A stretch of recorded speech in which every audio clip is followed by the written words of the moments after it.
வணக்கம் நண்பரே! இது Dinu kitchen in France. Dinu kitchen in France யாருன்னு சப்ஸ்கிரைப் பண்ணாட்டி மறக்காம சப்ஸ்கிரைப் பண்ணுங்க. அது எனக்கு ஒரு சப்போர்ட்டா இருக்கும்னு சொல்லி இன்றைக்கு இந்த வீடியோல என்ன பார்க்க போறோம்னா, கோழி. என்னடா இது முழு கோழிய எடுத்து வச்சுக்கிறேன்னு பார்க்குறீங்களா? ஆமா. இந்த முழு கோழிய வச்சு தான் இன்னைக்கு ஒரு குழம்பு செய்ய போறேன். அந்த குழம்பு எவ்வாறு செஞ்சேன்னு சொல்லி உங்களோடையும் பகிர போறேன். இது வந்து ஊர்க்கோழி. முழுசா நாங்க வேண்டி வச்சுக்கிறோம். இது ஊர்க்கோழி. இதத்தான் கட் பண்ணி எடுக்க போறோம். குழம்பு செய்றதுக்கு இப்படியே செய்யலாம் தானே! அப்ப கட் பண்ண போறேன்.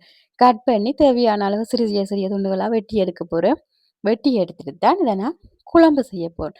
அதுக்கு இத சின்ன சின்ன துண்டலா வெட்டி எடுத்து மஞ்சள் நாங்க என்னென்றாலும் மஞ்சள் போட்டு கழுவணும். மஞ்சள் போட்டு கழுவினா தான் நல்லா முக்கியமா இந்த சிக்கன், மீனுகளுக்கு மஞ்சள் போட்டு கழுவணும்.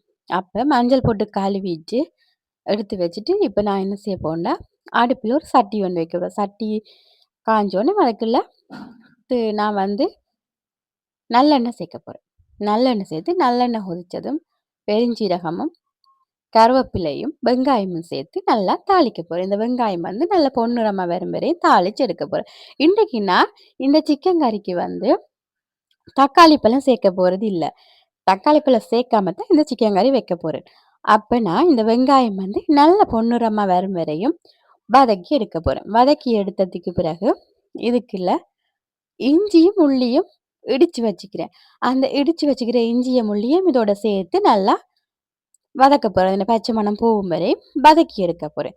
வதக்கி எடுத்ததுக்கு பின்னர் நாங்க என்ன செய்ய போறோம்னா, இந்த பெரிய கோழி இருக்கு தானே, இத வெட்டி எடுத்திருக்கிறேன். இத வந்து இதுக்குள்ள போட்டு வேக வைக்க போறோம். இந்த கோழிய வந்து கரை நேரம் சொட்டு வேக வைக்கணும். என்ன இது குயிக்கா வேகாது. அதனால இத நாங்க நிறைய நேரம் வேக வைக்கணும். அப்ப இந்த வெங்காயம் இதோட சேர்த்து இந்த கோழிய போட்டு வதக்க போறேன். வதக்கி எடுத்துட்டு தண்ணி ஒண்ணும் விடாம அந்த சிக்கன்ல உள்ள தண்ணியில தான் நான் இத வேக வைக்க போறேன். நாங்க இந்த கோழிய வெட்டிக்குள்ள அதுக்குள்ள 2 முட்டையும் வந்தது. அப்ப அதையும் சேர்த்து தான் இதுக்குள்ள போடுறேன். போட்டு அப்படியே என்ன செய்ய போறேன்னா, வேக வைக்க போறேன். அந்த சிக்கன்ல உள்ள தண்ணியில தான் கொஞ்சம் வேக வச்சு எடுக்க போறேன். அப்ப நல்லா மிக்ஸ் பண்ணிட்டு, ஒரு மூடி போட்டு, அதை இந்த சிக்கன்ல உள்ள தண்ணியிலேயே வேக வைக்க போறேன். அதுக்கு பிறகு இது வேகினதுக்கு பிறகு தான் நான் மிச்ச மசாலாக்கள சேர்க்க போறேன். அப்ப இத முதல்ல மூடி போட்டு நல்லா வேக வைப்போம். அந்த தண்ணியிலேயே அவியோணும். அவிஞ்சு வரணும். அப்ப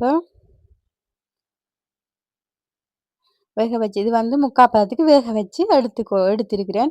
இதுக்குள்ள நான் இப்ப என்ன செய்ய போறேன்னு சொன்னா, மசாலாக்கள சேர்க்க போறேன். அப்ப இதுக்குள்ள நான்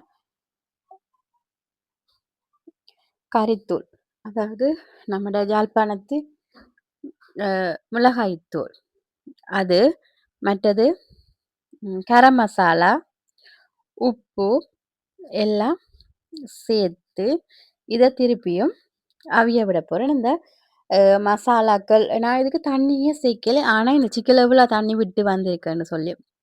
அப்ப இதுக்குள்ள தான் இப்ப இந்த மசாலாக்கள போட்டு அது ஜாஃப்னா கறி பவுடர், கரம் மசாலா, உப்பு எல்லாம் நான் வந்து கல் உப்பு தான் யூஸ் பண்றேன் நான்.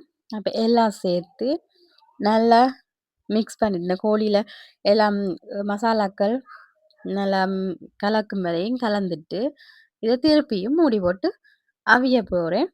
இதுக்கு தண்ணி விடையலைன்னா அந்த சிக்கன்ல இருக்கிற அந்த விட்ட தண்ணி தான் இது. இதுலயே இந்த மசாலாக்கள் அவிய போகுது. அவிஞ்சதுக்கு பிறகு தான் நாங்கள் தண்ணி காணாட்டி கொஞ்சம் தண்ணி விட்டு திருப்பியும் அதை நான் வேக வச்சு எடுக்க போறேன். இந்த சிக்கன் வந்து மட்டன் மாதிரி நல்லா அவிக்கணும். குயிக்கா அவியாது. அப்பதால நூற்கோழி எண்ணெய் வழியா குயிக்கா அவியாது. அப்ப நிறைய நேரம் அவியும். ஓகே. இப்ப எடுத்த இதுக்கு வந்து எனக்கு தண்ணி கொஞ்சம் வேணும்னா தண்ணிய சேர்த்து திருப்பியும் அவிச்சு எடுத்துக்கலாம். அவிச்சு எடுத்து போட்டு இப்ப நான் தேங்காய் பால் சேர்க்க போறேன். அவிஞ்சு எல்லாம் வந்துடுது எனக்கு ஓகே. இந்த பதத்துல நான் காணும். அப்ப இதுக்கு தேங்காய் பால் விட்டு மிக்ஸ் பண்ணிட்டு நான் இறக்க போறேன். கொஞ்ச நேரம் கொதிக்க விட்டுட்டு இறக்க போறேன். இறக்கி ஆறுனா பிறகுதான் நான் என்ன செய்ய போறேன்னா, லெமன் விட போறேன்.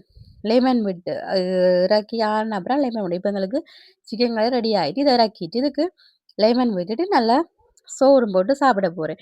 இந்த காணொளி உங்களுக்கு பிடிச்சிருந்தா இப்படித்தான் நான் சிக்கன் கறி செய்யறேன்னா பிடித்திருந்தா மறக்காம சப்ஸ்கிரைப் பண்ணுங்க. இன்னொரு காணொளில சந்திக்கலாம். நன்றி.